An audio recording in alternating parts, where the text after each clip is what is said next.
Selamat datang di channel Denny Akbar. Novel Menantu Dewa Obat. Bab 116. Reva meninggalkan perusahaan bahan obat itu dan segera memberitahu Nara mengenai kejadian tadi. Nara tampak terkejut dan hendak menelepon Axel tetapi dia dicegah oleh Reva. Reva samar-samar merasa ada yang aneh dengan masalah ini.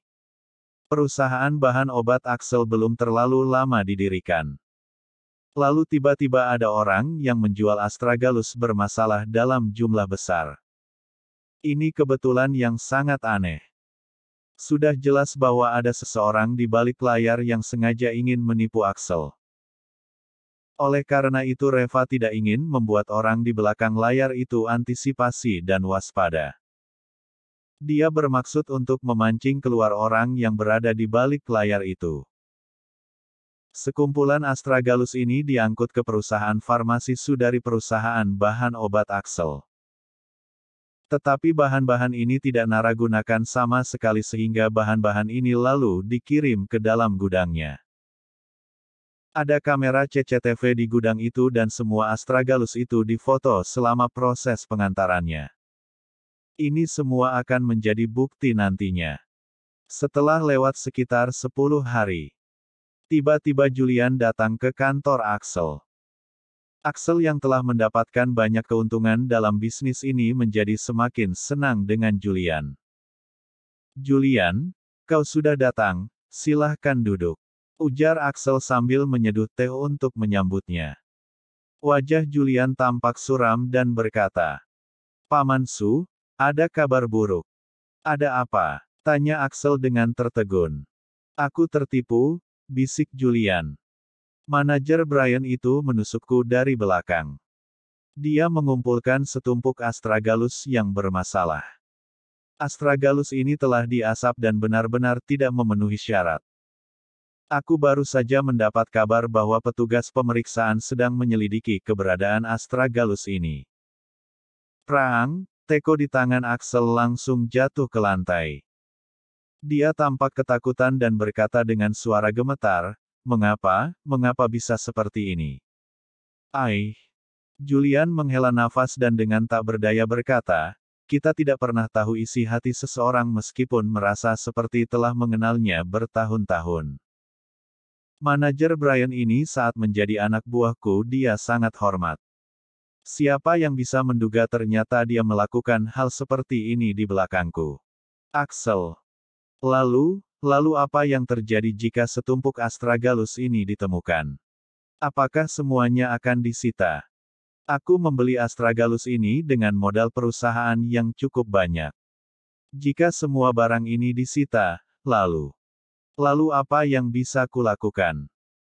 Julian dengan tak berdaya berkata, "Paman Su, jika semuanya disita itu masih bukan masalah besar. Masalahnya semua astragalus ini telah dikirim ke perusahaan farmasi Su. Dan farmasi Su telah menggunakan semua astragalus ini untuk membuat obat-obatan dan sekarang telah dipasarkan obatnya. Jika sampai perusahaan farmasi Su benar-benar diperiksa maka masalah ini benar-benar akan menghancurkan perusahaan farmasi Su, Paman." "Apa?" Axel langsung merosot di kursi. Keluarga mereka mendapatkan perusahaan farmasi Su dengan susah payah.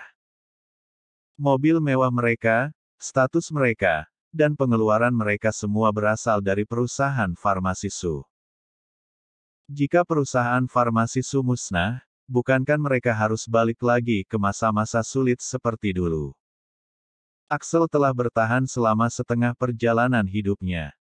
Lalu bagaimana mungkin dia bisa menyerah demi hidupnya saat ini? Apalagi jika perusahaan farmasi Su sampai bangkrut hanya karena hal ini, para pemegang saham itu pasti tak akan pernah melepaskannya. Tiba-tiba dia merasa bahwa kali ini barulah bencana yang sebenarnya. "Julian, kau yang menjual semua astragalus ini kepada kami, kau harus membantuku menangani masalah ini." Julian menghela nafas dan berkata, "Paman Su, aku sengaja datang ke sini untuk membantumu. Sekarang Satunya cara adalah mencari perusahaan farmasi lain dan mengatakan bahwa perusahaan farmasi inilah yang telah menerima astragalus ini. Dengan begitu maka perusahaan ini dapat dijadikan tameng perusahaan farmasi Su. Tetapi perusahaan farmasi ini juga pasti hancur. Axel dengan bingung bertanya, lalu, di mana aku dapat menemukan perusahaan farmasi ini? Julian kemudian berkata, aku memiliki sebuah perusahaan farmasi di tanganku. Bab 117. Mata Axel langsung melebar dan berkata, Julian, kau-kauhan membantu kami, kau harus membantu Nara. Perusahaan farmasi Su yang sekarang adalah milik Nara, kau sangat mencintai Nara, kau tak akan tega melihat Nara sedihkan. Julian berkata dengan lembut, Paman Su, kau benar, aku memang mencintai Nara. Tetapi sekarang Nara sudah menjadi milik orang lain. Aku tak ada hubungan apapun dengannya. Sedangkan perusahaan farmasiku bernilai 60 hingga 70 juta dolar. Untuk seseorang yang tidak ada hubungan apapun denganku, aku harus membuang 60 hingga 70 juta dolar dengan sia-sia. Ini. Axel mengernyitkan keningnya dan samar-samar dia sepertinya mengerti dengan maksud Julian. Julian, sebenarnya kau juga tahu. Pernikahan antara Nara dan Reva itu tidak mungkin terjadi. Nara dan Reva, mereka hanya berstatus menikah saja tetapi tak ada hubungan suami istri yang sebenarnya. Cepat atau lambat mereka pasti akan bercerai. Ini hanya masalah waktu saja. Kami selalu menyukaimu. Kau dan Nara adalah pasangan yang paling serasi. Tantemu dan aku juga setuju jika kalian berdua menikah. Axel tertawa bersamanya. Kemudian Julian menghela nafas pelan dan berkata, Paman Su, meskipun kau telah berkata seperti itu. Tetapi Reva dan Nara tidak pernah bercerai. Aku sama sekali tidak punya kesempatan itu. Kau lihat, mereka berdua bahkan belum bercerai lalu aku sudah harus membuang puluhan juta dolar dulu untuk menyelesaikan masalah ini. Bukankah sepertinya agak kurang pantas? Axel tampak tertegun sejenak lalu berkata. Maksudmu, asalkan mereka berdua bercerai, kau mau membantu menyelesaikan masalah ini? Julian berkata, Paman Su, ya setidaknya aku masih ada harapan. Asalkan aku bisa melihat harapan itu aku akan membantumu menangani masalah ini. Bagaimana menurutmu? Axel menarik napas dalam-dalam dan mengangguk perlahan. Oke, kalau itu maumu. Julian, mari kita berjanji. Mereka berdua bercerai dan kau menyelesaikan masalah ini, bagaimana? Julian dengan cepat mengangguk. Paman Su, jangan khawatir. Tak ada masalah sama sekali. Lalu Axel mengantar Julian pergi kemudian segera mencari Alina dan memberitahunya mengenai hal itu.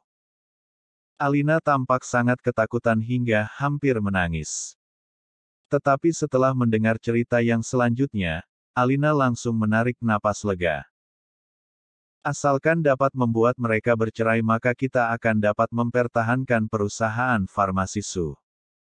Ini merupakan kesepakatan yang bagus. Oke. Kalau begitu mari kita temui Nara. Bagaimanapun juga mereka harus bercerai kali ini. Jika Nara tidak mau bercerai, aku akan berlutut di kantornya dan tidak akan bangun. Mari kita lihat apakah dia menginginkan sampah itu atau aku sebagai mamanya. Kantor Nara. Begitu Axel dan Alina masuk ke dalam kantornya, mereka sudah langsung berteriak, Nara, kau benar-benar harus menceraikan Reva kali ini. Tidak peduli apakah kau setuju atau tidak, pokoknya harus bercerai. Jika kau tidak mau bercerai dengannya, kami akan memutuskan hubungan denganmu. Nara menjadi semakin bingung dan berkata, Pa, Ma, ada apa lagi sekarang? Perusahaanmu juga sudah didirikan, mengapa kalian masih saja mempersulit Reva? Apakah dia ada mengganggu kalian lagi? Alina menjawab dengan marah, memangnya masih kurang gangguan yang dia berikan kepada kita. Lihat saja gaya dan penampilannya yang norak dan urakan itu, aku kesal jika melihatnya. Dia sama sekali tidak mempunyai kemampuan apapun dan masih berani mengatur-ngatur orang lain setiap kali. Nara, kami tidak berharap kau dapat mencari suami yang hebat. Tetapi kau juga jangan mencari sampah sebagai suamimu. Mungkin kau tidak merasa malu tetapi kami malu, kau tahu tidak? Nara mengernyitkan keningnya dengan bingung dan berkata, "Ma, aku akan berkata sekali lagi bahwa aku dan Reva tidak akan bercerai. Dia tidak melakukan kesalahan apa-apa. Aku sudah menikah dengannya selama 3 tahun. Dia tidak pernah mengeluh selama ini meskipun keluarga kita bersikap buruk padanya. Kita tidak punya hak untuk mengatakan cerai kepadanya." Kemudian Axel dan Alina saling memandang dan keduanya langsung berlutut di lantai dengan suara gedebuk. "Pa, Ma, apa yang sedang kalian lakukan?" tanya Nara dengan terkejut dan bergegas membantu mereka berdua untuk berdiri. Alina sambil menangis berkata, "Nara, anggap kedua orang tuamu ini sedang memohon kepadamu. Kau dan Reva bercerailah." Bab 118. Axel dan Alina berlutut di lantai sambil menangis. "Papa dan Mama melakukan ini semua juga demi dirimu. Reva sama sekali bukan orang yang baik. Kau bisa menemukan yang lebih baik lagi. Mengapa kau harus bertahan pada satu orang saja?" Nara berkata dengan terburu-buru, "Pa, Ma, bangun dulu baru bicara." Axel menjawab, "Nara, jika kau tidak setuju untuk menceraikannya, kami tidak akan bangun." Alina, "Iya, jika kau tidak setuju, kami tidak akan mau bangun dan berlutut di sini sampai kau setuju." Nara, "Jika kau tega melihat kami berdua berlutut seperti ini, maka kau teruskan saja tekadmu itu untuk menolaknya." Nara berjalan mondar-mandir dengan panik. Dia sangat gugup dan bingung dengan kedua orang tuanya yang berlutut di hadapannya. Setelah berpikir sejenak, Nara menggertakkan giginya dan ikut berlutut juga dengan bunyi gedebuk. "Pa, Ma, jika kalian tidak mau bangun maka aku juga ikut berlutut saja. Lalu jika kita memiliki sesuatu yang perlu dikatakan maka katakan saja sambil berlutut. Tetapi, aku tetap pada pendirianku bahwa aku tidak akan menceraikan Reva." Axel dan Alina tampak tercengang. Awalnya mereka ingin menggunakan trik ini untuk mengancam Nara. Tetapi sekarang Nara juga ikut berlutut sehingga mereka tak punya cara lain lagi untuk mengancam. Keduanya saling memandang. Akhirnya Axel menghela nafas dan berkata, "Nara, biarkan aku memberitahumu yang sebenarnya." Kemudian Axel menceritakan tentang masalah astragalus itu. "Nara, mamamu dan aku benar-benar tidak mempunyai cara lain lagi. Perusahaan farmasisu ini kita dapatkan dengan susah payah. Jika hancur karena hal ini, kita akan menjadi orang yang berdosa selamanya. Dan pada saat itu, kita berdua mungkin benar-benar akan bunuh diri di sungai bersama. Kau dan Reva hanya perlu bercerai. Setelah bercerai, Julian yang akan mengurus semuanya. Perusahaan farmasisu sekarang bernilai $1 miliar. Apakah kau rela melihat farmasisu bangkrut hanya karena hal ini?" Mendengar ini, Nara langsung tersenyum sambil berkata, "Pa, Ma, jadi ternyata hanya karena hal ini." Alina tampak bimbang dan bertanya, "Nara, apa maksudmu dengan hanya karena hal ini? Ini bukan masalah sepele. Produk perusahaan sudah dijual di pasaran dan aku tidak tahu berapa banyak konsumen yang telah membelinya. Jika masalah ini diselidiki lebih lanjut, perusahaan ini pasti akan hancur." Nara tertawa lalu membantu Axel dan Alina berdiri. Kemudian dia berkata, "Pa, Ma, jika mengenai masalah ini, kalian tak perlu mengkhawatirkannya. Keduanya terkejut dan bertanya, "Mengapa, Nara?" "Karena aku tak pernah menggunakan astragalus itu." Ah! Keduanya membelalakkan mata karena terkejut. Tidak digunakan. Benarkah? Yang benar. Bukankah perusahaan membutuhkan astragalus ini waktu itu? Nara tersenyum dan berkata, "Sebenarnya kita malah harus berterima kasih kepada Reva." Nara menceritakan kembali apa yang telah dilakukan Reva dan berkata sambil tersenyum, "Astragalus itu semuanya masih ada di gudang. Sejak diantarkan kembali ke sini sampai sekarang, semuanya terekam dalam pengawasan CCTV di gudang. Jadi nantinya tak mungkin ada orang yang bisa menjebak kita. Dengan adanya pengawasan CCTV, kita tidak bersalah." Axel dan Alina tampak tercengang. Mereka tidak menyangka bahwa masalahnya akan menjadi seperti ini. Apakah benar yang kau katakan itu?" tanya Axel dengan terkejut. "Tentu saja benar," jawab Nara.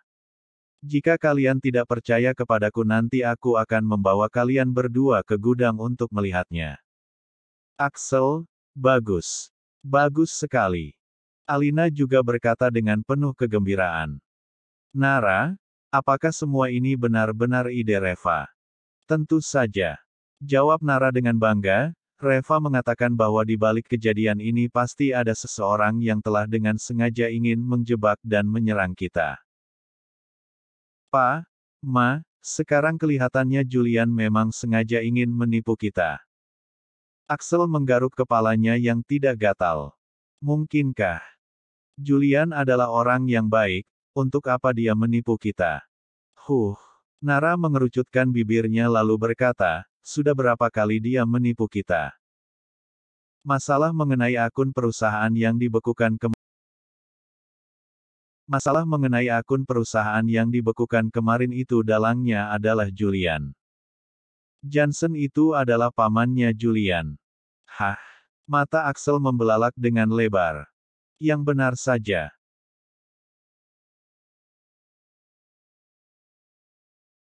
Bersambung